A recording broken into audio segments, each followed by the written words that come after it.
And Dr. Argoff has been sitting out there so patiently, so I'm going to direct this next question at him. Properly administered, what can urine and blood testing tell a clinician about his or her paying patients?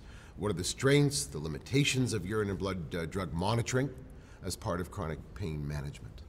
Well, again, if we can refer back to the simple-minded, not simple-minded, but the simple tenets of clinical care and clinical medicine, which is know the patient who you're treating, we have an obligation, I believe, as prescribers to know who the person is that, to not only practice medicine that may be effective from reducing symptoms or helping the disease process, in this case chronic pain, but also which is treatment that is safe for the person who, and we're maximizing safety, minimizing harm, so we can improve outcome. And I think you as an anesthesiologist know what kind of advances in anesthesia have been made through your foundation and the Anesthesia Foundation that really promoted patient safety.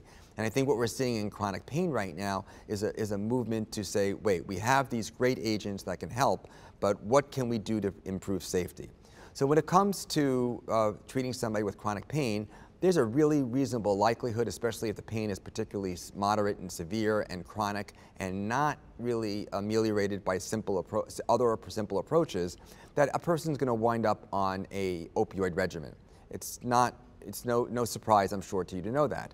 And opioid medications are controlled substances. They have great benefit for many people. And in fact, an opiate for diabetic neuropathy is more likely to relieve pain in an individual person than duloxetine, which is also which also can be used for diabetic neuropathy. But we do know that people misuse and potentially abuse their medications very frequently. We know that in a study that was done, 45% of individuals with chronic non-cancer related pain don't take their medicine, demonstrate behaviors that are considered aberrant or not normal, 45%. So the benefit of urine drug testing is to help understand what substances a person using the medication that they're telling you that they're taking, and are they not?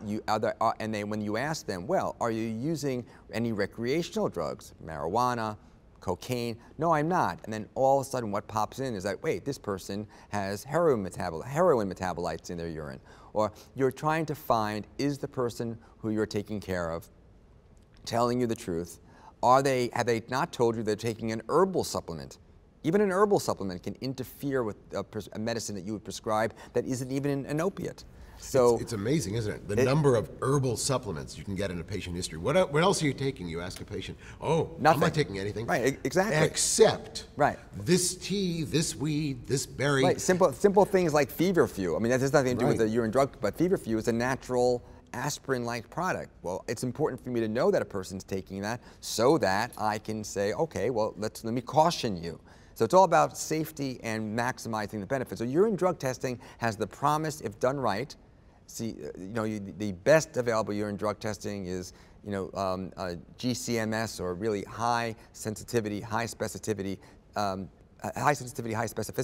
type of urine drug testing, where you can actually determine if the person is taking other substances. You can ask for specific substances. What's done, and therefore some of the difficult to assay medications like some of the opiates like fentanyl and oxycodone will come up if it's present. As well, you can ask for alcohol metabolites. Is the person telling you straight about the last time they used alcohol? These are important features so that you can plan your care safely. You want to know, is the person in front of you at low, medium, or high risk of abuse and misuse of medication? And urine drug testing can help. Are there genetic or metabolic variations in patients that can cause unexpected or unexplained test results? Absolutely, and in fact, there are now with respect to urine drug testing, absolutely. And this is a very exciting area of medicine. Pharmacogenetics is a very, very exciting area, but not yet implemented sufficiently in the real world, because with pharmacogenetics, a simple drug like codeine, very commonly prescribed, codeine has to be metabolized to morphine in order for it to be effective. In order for that to happen, there's a cytochrome P450 dependent process. This is the way drugs are metabolized. That has to convert codeine to morphine. There are people in the world who do this ultra fast, so they would benefit in theory. I'll come back to that point in a second. There are people who do it mediumly, medium fast, and there are people who don't do it at all. And so if we knew which if you're the person with pain and you're prescribed acetaminophen with codeine following your surgery, wouldn't you want to know where you stand? Wouldn't you want to know? Now there have been people. There are now published peer-reviewed journal articles in which patients were falsely accused of not taking their medicine, and they swore they were taking their medicine, and they did not have the two things. Either they were not known to have the metabolic ability to transform the medicine into what they were looking for in the urine, or the laboratory that was testing for the substance didn't have the ability to test for that substance. And the tester didn't know that, well, that oxycodone, oh yeah, that test isn't going to be able to determine if the person has oxycodone. Right. Now, so just very quickly then, it sounds to me that urine blood testing has a lot of uses, and one of them might simply be to promote treatment adherence, but you got to get the right lab and understand what you're looking for. Absolutely, and you have to be able to have the conversation after. So the person who orders the test has to be willing and able to sit down afterwards and say, this is what your test showed. Let's discuss if everything's consistent, that's great. If everything's not consistent, let's talk about why this might not be consistent and have an open discussion. If a person is misusing and abusing a treatment, it may mean that that person needs other treatment to help them, with all their problems.